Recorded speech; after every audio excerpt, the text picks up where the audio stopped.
name is Hajer Ben Ghozlen. I'm a researcher from the Faculty of Bioscience Engineering in Ghent University. My research topic is about plant biotechnology, specifically in vitro secondary metabolite production, where I develop my expertise in plant cell culture, biochemistry, and bioprocess engineering.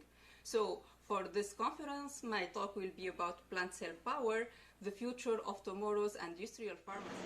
Plants contain billions of bioactive ingredients, which could be a valuable compound for pharmaceutical industry.